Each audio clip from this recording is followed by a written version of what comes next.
Assalamualaikum warahmatullahi wabarakatuh. Yang saya hormati Ibu Dr. Cucun Sunaingsi SPD MPD selaku dosen pengampu mata kuliah pengelolaan pendidikan dan juga teman-teman sekalian yang saya banggakan. Pertama-tama dan yang paling utama, marilah kita panjatkan puja dan puji kita kehadirat Allah Subhanahu wa taala yang mana atas berkat dan rahmatnya kita semua bisa berkumpul pada perkuliahan kali ini. Salawat beserta salam semoga tetap tercurah limpahkan kepada junjungan kita semua, yakni Kanjeng Nabi Muhammad SAW, dan tak lupa kepada keluarganya, kepada sahabatnya, kepada tabi'in atba'ut tabi'in, dan sampailah kepada kita semua selaku umatnya yang taat dan patuh pada ajarannya hingga yaumil akhir. Amin ya Allah ya Rabbal Alamin. Tak kenal maka tak sayang, maka izinkanlah saya memperkenalkan diri. Perkenalkan, nama saya Anisatul Haq Mustafa dengan NIM 210020, perwakilan dari kelompok 1 yang akan menjadi moderator pada presentasi kali ini. Dan tak lupa, perkenalkan juga anggota-anggota dari kelompok kami.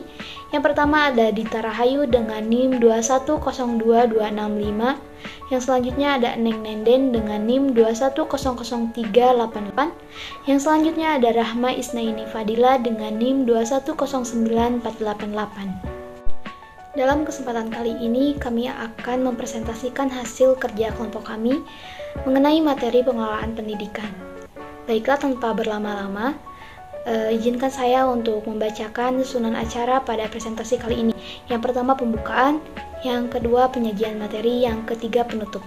Langsung saja kita ke acara yang pertama, yaitu pembukaan. Mari kita buka presentasi kali ini dengan membacakan basmalah bersama-sama. Bismillahirrahmanirrahim. Yang selanjutnya penyampaian materi yang akan disampaikan oleh Rahma Isnaini Fadila. Kepadanya saya persilahkan. Terima kasih moderator. Baik, di sini saya akan menyampaikan materi konsep pengelolaan pendidikan. Kata pengelolaan berasal dari kata manajemen, sedangkan istilah manajemen sama artinya dengan administrasi menurut Oteng Sutisna 1983. Sementara itu menurut Sandang P. Siagian 1983 mendefinisikan pengertian administrasi adalah sebagai keseluruhan proses kerjasama antara dua orang manusia atau lebih yang didasarkan atas rasionalitas tertentu untuk mencapai tujuan yang telah ditentukan sebelumnya.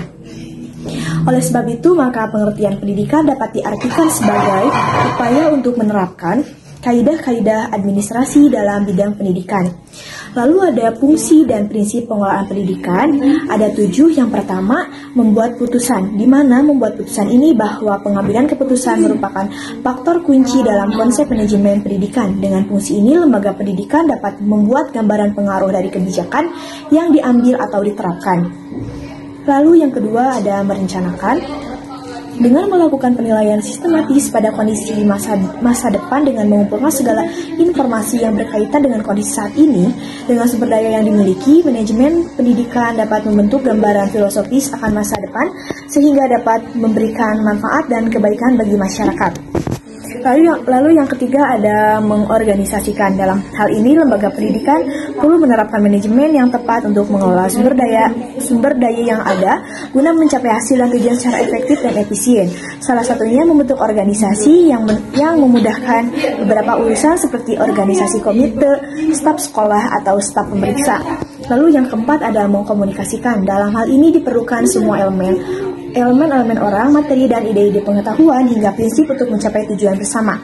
Lalu yang kelima ada mengkoordinasikan. Fungsi ini mendorong setiap lembaga pendidikan untuk mengontrol elemen-elemen penting yang mendukung lancarnya kegiatan pendidikan seperti penyesuaian lingkungan, fisik, modifikasi, metode atau kemampuan memberikan motivasi pada anggota organisasi untuk mencapai tujuan dengan optimal. Lalu yang keenam ada mengawasi. Diperlukan untuk membawa perbaikan berkelanjutan dalam program instruksional meliputi beberapa tugas seperti mengeksekusi, mengarahkan, menjelaskan, memimpin, membimbing, dan membantu. Fungsi pengawasan juga membantu memutuskan dan meningkatkan sistem pengajaran yang lebih baik. Lalu yang terakhir ada menilai. Fungsi ini dapat mengetahui keberhasilan atau kegagalan suatu proyek. Langkah-langkah yang baik diperlukan untuk sejauh mana perkembangan yang telah didapat, serta bagaimana hasil yang didapatkan, apakah sudah sesuai target atau justru gagal. Selain itu, fungsi evaluasi juga memudahkan setiap lembaga pendidikan untuk melakukan peningkatan jika terjadi penurunan kinerja. Lalu ada pendekatan-pendekatan dalam pengelolaan pendidikan yang terbagi menjadi 3. Yang pertama ada pendekatan organisasi klasik. Pendekatan organisasi klasik ini sering juga disebut dengan gerakan manajemen ilmiah yang dipelopori oleh Frederick Taylor, seseorang yang memiliki latar belakang dan pengalaman sebagai buruh juru ketik mekanik dan akhirnya berpengalaman sebagai kepala teknik yang hidup antara tahun 1856 sampai dengan tahun 1915. Gerakan ini mencari upaya untuk dapat menggunakan orang secara efektif dalam organisasi industri. Konsep dari gerakan ini adalah orang dapat juga bekerja layaknya sebagai mesin. Yang kedua ada pendekatan hubungan manusia. Pendekatan hubungan manusia adalah gerakan yang lahir dan berkembang sebagai reaksi terhadap pendekatan organisasi klasik. Pendekatan hubungan manusia ini dipelopori oleh Mary Parker Folt 1868 sampai 1933 yang pertama kali mengenal pentingnya faktor-faktor manusia dalam administrasi. Mary Folt juga banyak menulis yang berkenaan dengan sisi manusia dalam administrasi. Lalu yang terakhir ada pendekatan perilaku. Nah, pendekatan perilaku dalam administrasi adalah menggabungkan antara hubungan sosial dengan struktur formal dan menambahkannya dengan proposisi yang diambil dari psikologi, sosiologi, ilmu politik, dan ekonomi. Pendekatan ini dipelopori oleh Chester I. Barnard yang hidup antara tahun 1886 sampai dengan tahun 1961.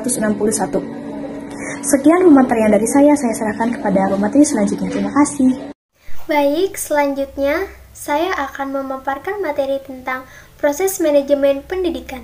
Seorang manajer sekolah dalam pencapaian sekolah melakukan serangkaian aktivitas yang saling berhubungan dan memiliki tingkatan atau jenjang tertentu. Dalam hal ini yang dimaksud dengan proses. Proses yang mendasar adalah sebagaimana yang dikemukakan oleh J.R. Terry.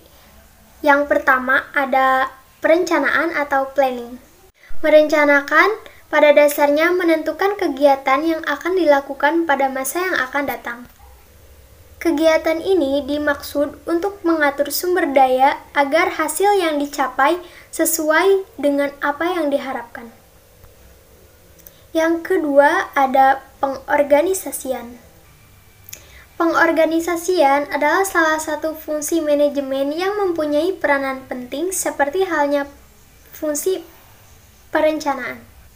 Melalui fungsi pengorganisasian, seluruh sumber daya yang dimiliki oleh organisasi atau manusia akan diatur penggunaannya secara efektif dan efisien untuk mencapai suatu tujuan yang telah ditetapkan. Yang ketiga ada penggerakan. Penggerakan merupakan fungsi fundamental dalam manajemen. Penggerakan dapat didefinisikan sebagai keseluruhan usaha, teknik, cara, dan metode untuk mendorong para organisasi agar mau ikhlas bekerja demi tercapainya sebuah tujuan dengan secara efektif, efisien, dan ekonomi. Dan yang terakhir ada pengawasan. Pengawasan merupakan proses pengamatan dari seluruh kegiatan organisasi untuk menjamin bahwa semua pekerjaan yang sedang dilakukan sesuai dengan rencana yang telah ditentukan sebelumnya. Terima kasih kepada penyaji materi sebelumnya. Di sini saya akan menjelaskan mengenai perkembangan pemikiran manajemen pendidikan. Penekanan terhadap manajemen pendidikan berawal dari Amerika Serikat pada abad ke-19 menurut Normour dan Brooks 2014. Sehingga perubahan dari administrasi pendidikan menjadi manajemen pendidikan terjadi selama tahun 1974 sampai 1988 menurut Gunther 2004. Perjalanan awal kelahiran manajemen pendidikan dikarakteristikan dengan kepercayaan yang hebat terhadap konsep dan praktik yang berasal dari kondisi industri Amerika Serikat. Pada saat tersebut, manajemen pendidikan adalah sebagai sebuah profesi dan selanjutnya sebagai sebuah bidang studi di Amerika Serikat menurut Oplakat 2008. Terakhir pada tahun 1988 sampai selanjutnya, istilah manajemen pendidikan berubah menjadi kepemimpinan kinerja menurut Gunther 2004. Pada awal abad ke-20, minat pada kepemimpinan dalam bidang pendidikan mulai terkumpul ketika teori ilmu manajemen atau scientific management theory diperkenalkan dengan maksud untuk meningkatkan kuantitas dan kualitas hasil dalam bidang bisnis. Menurut Gumus, Belibas, Essen, dan Gumus 2016. Adanya perubahan penggunaan istilah administrasi, manajemen, dan kepemimpinan berkaitan dengan globalisasi yang sedang terjadi. Li dan Pang 2011 menyatakan bahwa di seluruh dunia termasuk China dan Indonesia, pendidikan sedang mengalami perubahan yang belum pernah terjadi sebelumnya dikarenakan dampak globalisasi. Globalisasi telah membawa sebuah paradigma baru dalam manajemen, administrasi, dan kepemimpinan pendidikan. Perkembangan bidang manajemen pendidikan selanjutnya terjadi pada awal tahun 1990-an di Indonesia ketika secara luas bagian perguruan tinggi membuka program studi manajemen pendidikan yang menggantikan nama program studi administrasi pendidikan. Menurut Supriyadi 2018.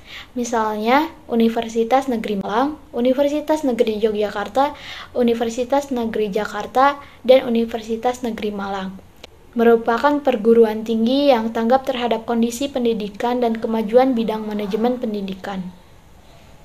Permasalahan-permasalahan yang ada di dalam pengelolaan pendidikan. Yang pertama adalah keterbatasan sumber daya pendidikan. Misalnya, kurangnya tenaga pendidik dan kependidikan yang terampil, lalu kurangnya juga bahan pembelajaran yang lengkap serta sarana dan prasarana yang kurang memadai. Yang kedua adalah ketersediaan sumber daya pendidikan yang tidak didukung oleh organisasi pendidikan untuk mendayagunakannya. Misalnya itu udah ada kurikulum yang baik, lalu udah ada sarana dan prasarana yang memadai, namun tidak dimanfaatkan dan dikelola dengan baik sehingga sia-sia. Lalu yang ketiga adalah mutu pendidikan yang rendah, sehingga tujuan pendidikan nasional tidak tercapai. Dan yang keempat adalah tidak dilaksanakannya proses pengelolaan pendidikan secara lengkap. Jadinya tidak terrealisasi tujuan pendidikan itu secara efisien dan efektif. Nah, misalnya dalam pengelolaan pendidikan telah dilakukan perencanaan yang matang, lalu udah dilakukan pengorganisasian dan juga tinggal melakukan pelaksanaan. Nah, namun pada saat pelaksanaan itu tidak dilakukan pengawasan untuk mengontrol apakah jalannya itu udah tepat dan sesuai dengan perencanaan yang telah direncanakan. Solusi-solusi untuk permasalahan dalam pengelolaan pendidikan. Yang pertama adalah meningkatkan kuantitas dan juga kualitas guru dan sarana prasarana yang merata. Lalu yang kedua adalah melakukan pelatihan untuk meningkatkan profesionalisme pengelolaan lembaga pendidikan bagi tenaga pendidik dan kependidikan. Yang ketiga adalah mengoptimalkan dan juga memanfaatkan sumber daya yaitu SDM, dana, dan material yang tersedia dengan pembagian kerja yang sesuai dengan bidangnya. Lalu yang keempat adalah melakukan perencanaan untuk mencapai tujuan yang akan direalisasikan, lalu melakukan pengorganisasian dan juga melakukan pelaksanaan serta melakukan pengawasan yang sesuai dengan proses pengelolaan pendidikan. Lalu pengelolaan tersebut dievaluasi untuk penataan dan pengaturan yang lebih baik lagi bagi kedepannya. Terima kasih kepada para tim penyaji yang telah menyajikan materi dengan sebaik-baiknya. Alhamdulillah, sampailah kita ke penghujung acara, yaitu penutupan. Mari kita tutup acara ini dengan mengucapkan hamdalah bersama-sama. Alhamdulillahirrabbilalamin. Mohon maaf apabila ada kesalahan karena kami masih dalam tahap belajar. Burung merpati, burung cendrawasih, cukup sekian dan terima kasih. Wassalamualaikum warahmatullahi wabarakatuh.